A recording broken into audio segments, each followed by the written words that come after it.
Assalamualaikum warahmatullahi wabarakatuh.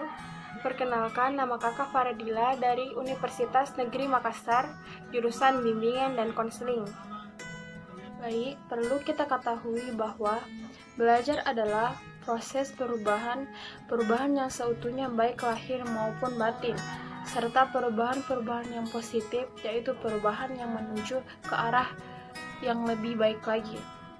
Sedangkan malas merupakan perilaku individu yang ditunjukkan dengan cara enggan melakukan sesuatu atau tindakan yang tidak ia suka dan memilih untuk diam. Perilaku malas yang terus dibiarkan akan merugikan diri individu itu sendiri.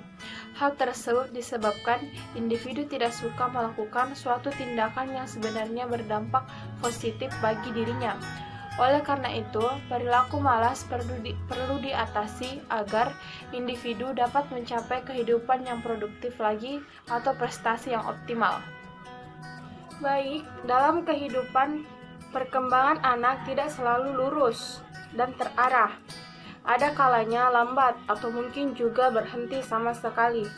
Dalam situasi seperti ini, mereka perlu mendapatkan bantuan atau bimbingan, karena jika masalah tersebut tidak segera ditangani, maka akan menjalar lebih luas, seperti memusingkan orang tua, masyarakat, mengganggu stabilitas sosial, serta menghambat tujuan pendidikan. Masalah yang paling utama adalah aspek pendidikan anak tersebut. Pendidikan mempunyai peranan yang sangat penting bagi perkembangan dan kemampuan anak. Ada anak yang menempuh kegiatan belajar secara lancar dan berhasil tanpa mengalami kesulitan. Namun di sisi lain, tidak sedikit pula siswa yang justru dalam belajarnya mengalami berbagai kesulitan. Faktor utama yang paling banyak kita temukan atau jumpai adalah faktor kemalasan dari anak tersebut. Maka dari itu, harus tahu apa yang menjadi faktor dari kemalasan belajar anak tersebut. Jadi, kita harus tahu apa yang menjadi faktor dari kemalasan belajar. Faktor dari kemalasan belajar ada dua faktor, yaitu faktor internal dan eksternal. Faktor internal adalah faktor yang berada pada diri sendiri. Antara lain, gangguan secara fisik, seperti kurang berfungsi organ-organ perasaan, alat bicara, gangguan panca indera, cacat tubuh, serta penyakit menahan seperti alergi, asma, dan sebagainya. Ketidakseimbangan mental atau adanya gangguan dalam fungsi mental, seperti menampakkan kurang kemampuan mental, taraf kecerdasan yang cenderung kurang.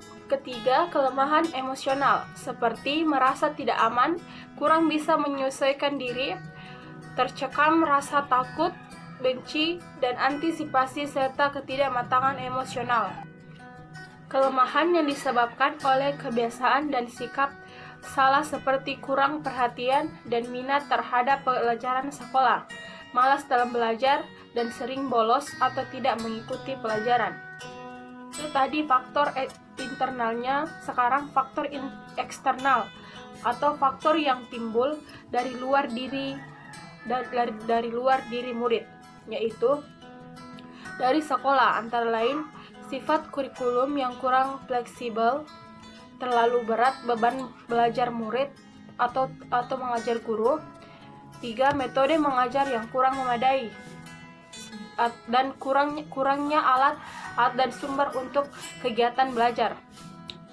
Dari keluarga, antara lain keluarga tidak utuh atau kurang harmonis, sikap orang tua yang tidak memperhatikan pendidikan anaknya, dan keadaan ekonomi. Setelah mengetahui faktor apa saja yang membuat malas belajar, maka dari itu kita akan membahas yang kita lakukan agar tidak malas belajar lagi. Cara yang bisa kita lakukan agar tidak malas belajar yaitu 1. Fokus pada satu objek saat belajar. 2. Jangan lupa melakukan istirahat saat belajar. 3. Jangan meletakkan smartphone berdekatan dengan tempat belajar. 4. Tentukan kuota saat akan belajar setiap hari. 5. Tentukan tempat yang nyaman untuk belajar. Anak malas belajar harus dibangkitkan nilai plus mereka. Satu penghargaan orang tua tentunya menginginkan anak itu terpacu semangatnya untuk belajar. Anak belajar atas inisiatif kesadaran sendiri, dan proses belajar itu sudah menjadi suatu kesadaran kebutuhannya untuk mencapai suatu kecakapan khusus serta ingin menonjolkan kelebihan-kelebihannya lebih dari yang lain. Untuk menyentuh perasaan atau keinginan bawah sadarnya anak agar dirinya merasa tertantang untuk melakukan sesuatu yang positif. Kita dapat mengambil contoh dari tokoh film herois dan tokoh dunia yang sukses.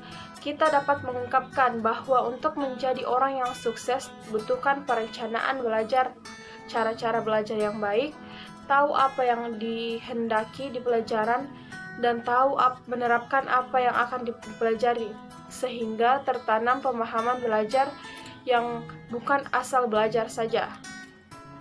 Jadi itulah tadi materi yang dapat kita simpulkan bahwa rasa malas sejatinya merupakan jenis penyakit mental. Siapapun yang dihinggapi rasa malas akan kacau kinerjanya, dan ini jelas-jelas sangat merugikan. Rasa malas juga menggambarkan hilangnya motivasi seseorang untuk melakukan pekerjaan atau apa yang sesungguhnya dia inginkan. Faktor dari kemalasan belajar ada dua faktor, yaitu dari faktor eksternal dan faktor internal. Baik, kita akhiri. Semoga apa yang kita bahas pada materi ini bisa bermanfaat bagi kalian semua dan selalu bersemangat. Jangan lupa mengerjakan tugasnya dan jaga kesehatan kalian. Terima kasih. Wassalamualaikum warahmatullahi wabarakatuh.